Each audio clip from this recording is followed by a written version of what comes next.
Ya, mana pembelajaran yang sesuai dengan KD.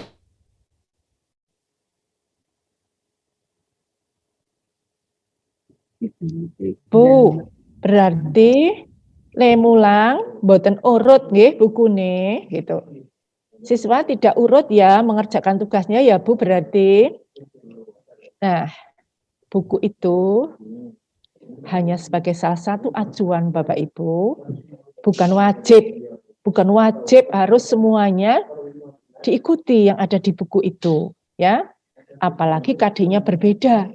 Jadi kita ambil yang ada di modul yang sama dengan KD yang sudah kita pilih dan yang ada di buku guru, buku siswa juga kita ambil KD yang sesuai dengan KD yang dipilih. Begitu nggih Bapak Ibu? Jadi kedua-duanya tetap bisa digunakan. Nah, modul pendampingan untuk pembelajaran jarak jauh ini tadi sudah untuk nih, memberikan inspirasi bagi guru dalam merancang kegiatan literasi melalui tahapan menurunkan kompetensi dasar yang esensial. Tadi sudah lintas mata pelajaran, kemudian menjadi tujuan pembelajaran yang dapat dicapai dalam rentang waktu yang memungkinkan, misalnya per minggu. Jadi nanti akan membuat rencana pembelajaran dalam 1 minggu apa saja begitu. Merancang materi pembelajaran dengan tema yang kontekstual, dengan rutinitas kehidupan siswa dan keluarga. Kemudian Bapak Ibu juga bisa memilih media pembelajaran yang menarik, yang mudah didapat dan kontekstual.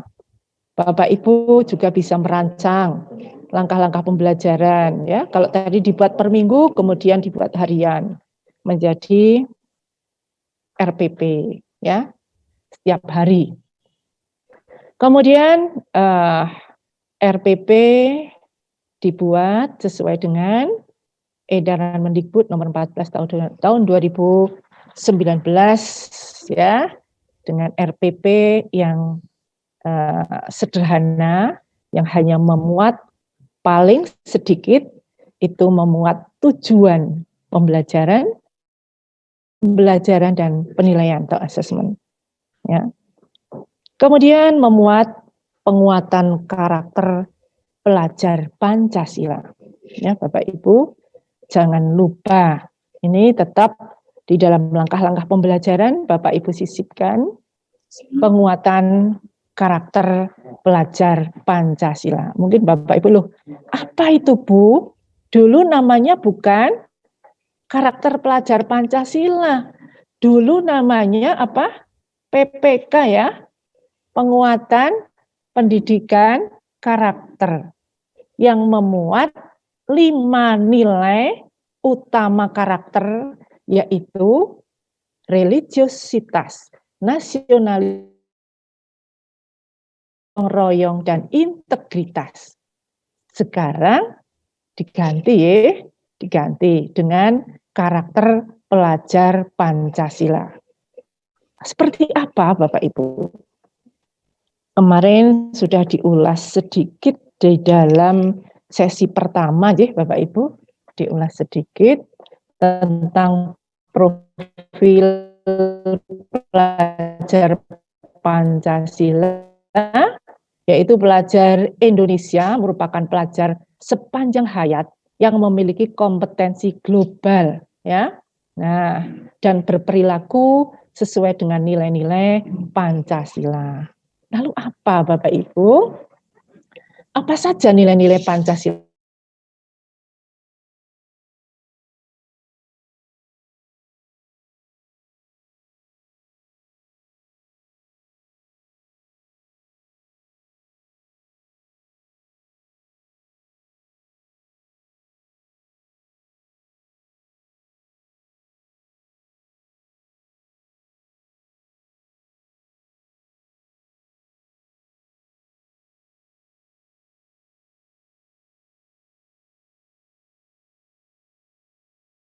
menjalankan ibadahnya bagaimana, akhlak pribadinya bagaimana, kejujurannya, kedisiplinannya, tanggung jawabnya, dan sebagainya. Ya. Akhlak kepada sesama manusia, bagaimana hablum minallah, hablum minanas, dan hablum apa? Dan keduanya kepada alam, ya, kepada alam. Nah, kepada alam, sehingga akhlak kepada alam itu penting, dan akhlak kepada negara. Nah, ini indikatornya. Kemudian nilai Pancasilanya religius, jujur, cinta damai. Ya. Kemudian yang kedua, berkebinekaan global, mengenal dan menghargai budaya, kemampuan komunikasi interkultural, ya, dalam satu kultur berinteraksi dengan sesama, ya, dengan berbagai macam budaya, refleksi dan tanggung jawab terhadap pengalaman kebinekaan. Bagaimana ia hidup di dalam keberagaman, ya, bagaimana hidup damai di dalam keberagaman agama, keberagaman bahasa, ras, suku, bangsa, ya. Nah, nilai Pancasilanya yaitu nilai toleran, demokratis, semangat kebangsaan, cinta tanah air, ya. Kemudian bergotong royong. Nah, di dalam era yang sekarang, era digital, di mana orang-orang sekarang tidak pernah lepas dari Android, ya, Bapak Ibu. Kalau kita lihat ketika orang berkumpul, mereka tidak ada kelihatannya berkumpul, tetapi tidak ada sosialisasi, komunikasi satu dengan yang lainnya. Dia berkomunikasinya lewat gadgetnya, ya. Dia berinteraksi lewat dunia maya. Nah, dalam kondisi yang seperti ini, mari kita sebagai insan pendidikan, kita sebagai pendidik, kita menggiatkan kembali gotong royong, ya, kolaborasi, peduli lingkungan, peduli sosial. Demi COVID-19 ini penting sekali Bapak Ibu, gerakan peduli lingkungan, gerakan peduli sosial. Bagaimana jogo tonggo kita, ya. Jadi kita ikut memikirkan, ya, dalam keadaan sulit seperti ini, bisa makan enggak ya tetangga kita, ya, kepedulian kita tumbuhkan, ya, di dalam situasi yang sulit ini. Peduli lingkungan, Bapak Ibu.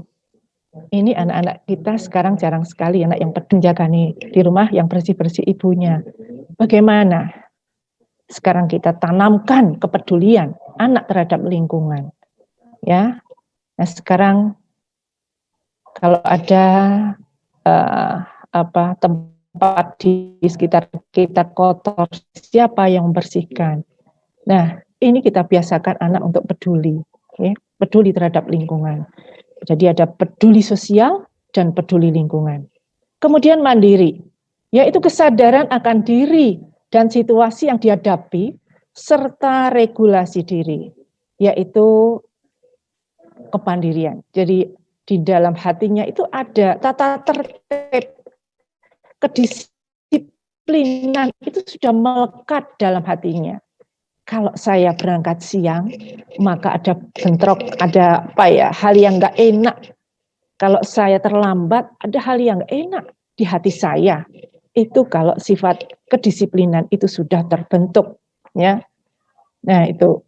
Kemudian mampu bekerja keras. Ini kita tanamkan, ya, dalam diri anak. Nah, kemandirian, ajak anak untuk ikut berwirausaha, ya. Jangan hanya pengetahuannya saja, tapi bagaimana penerapan, ya, supaya anak itu kelak bisa hidup, ya, di dalam ketika anak nanti dewasa dan hidup di dalam masyarakat.